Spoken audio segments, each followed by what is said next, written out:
It's 10 a.m. in Southwest Louisiana, and I'm sweating already.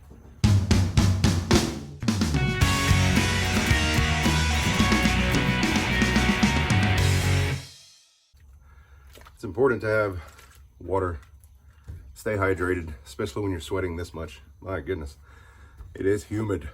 We're here coming to you today because we've got a lot of changes coming to the homestead, and I wanted to share those with you. First things first, unfortunately, we have canceled the Bayou Bash. COVID-19 is changing everything. It's crazy. But there's good that comes from that too, from COVID-19, not canceling the Bayou Bash. All of the restrictions and the stay-at-home orders, all that mess has really got us to thinking, because there's not much meat on the grocery store shelves. So we had an opportunity to buy into a pig share, and we got to go see those little boogers yesterday.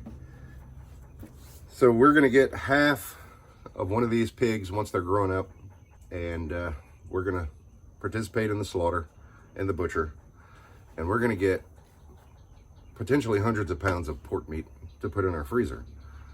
Of course, that won't be until in the fall, but prepare now is my mindset. Also, we're going to start raising meat chickens. We've got a couple of families that are getting in with us.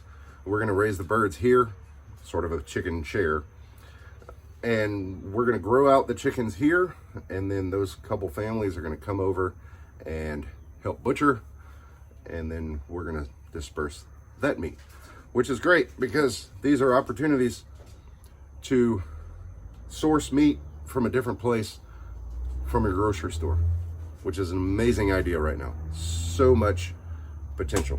Abby is 15 years old. She's changing her focus in life. She's focused more on school and developing herself, driving. Things are changing for her. So the goats that she has, hashtag goats for Abby, she has decided to rehome those goats. And our friends Susan and Wayne from Grow Where You Planted Homestead in Southeast Arkansas, they're going to take those goats with them in June. The weekend that should have been the Bayou Bash, they're still coming in, and they're going to pick up goats. They're going to pick up a rabbit or two. You see the rabbits behind me. And they're going to pick up a small batch of laying chickens. So they're going to go home with basically a homestead in a box. But if you want to continue to follow along with the story of the goats, be sure and go over and follow Grow Where You Planted Homestead. I'll put a link down in the description. As hot and unpleasant as this weather has been, it has really done wonders for our gardens. The raised beds that we shared with you, the whole build, they're doing amazing. In there we've got cherry tomatoes, zucchini, green beans, eggplant, which I'm really excited about,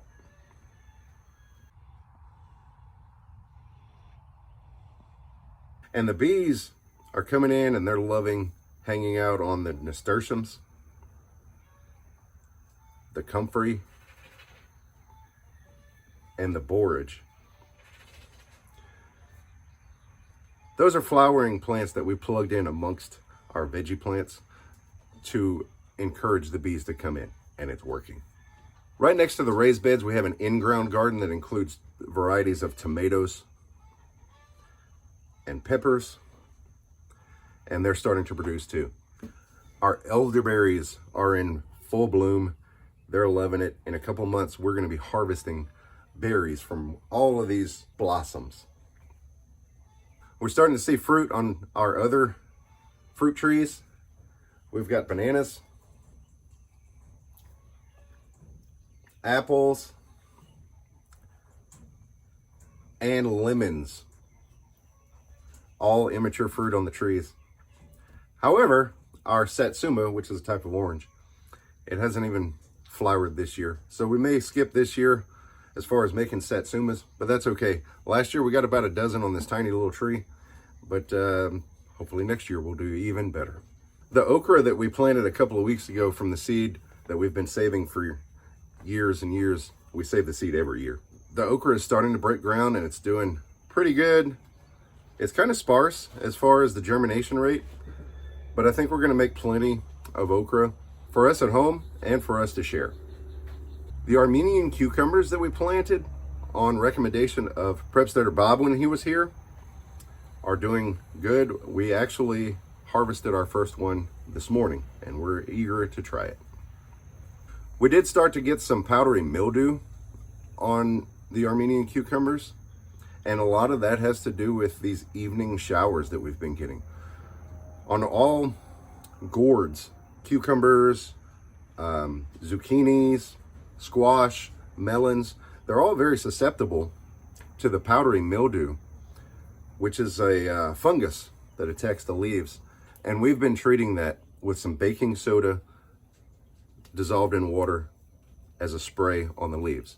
Also, we cut out the leaves that are too far gone. Amy's been working in our cinder block raised bed.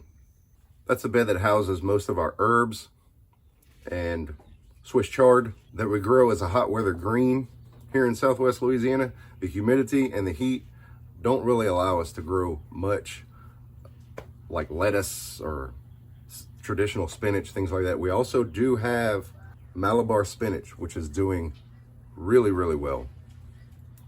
Malabar spinach loves the heat. We've been struggling in this bed with some wilt in the plants in the late evenings because it just dries out so quickly. So Amy's putting all this pine shavings as mulch, and it seems to be doing the trick. I hope you enjoyed this homestead update. Don't feel sorry for us for the things that we're missing out on, because there is so much that we are changing in a positive way. We're really excited about all the new food production that we're gonna make this year. The fruits and veggies and meats. It's all just really very exciting. So if you haven't done so already, be sure and hit the subscribe button to stay up to date on everything that's happening on our homestead. We will see you next time.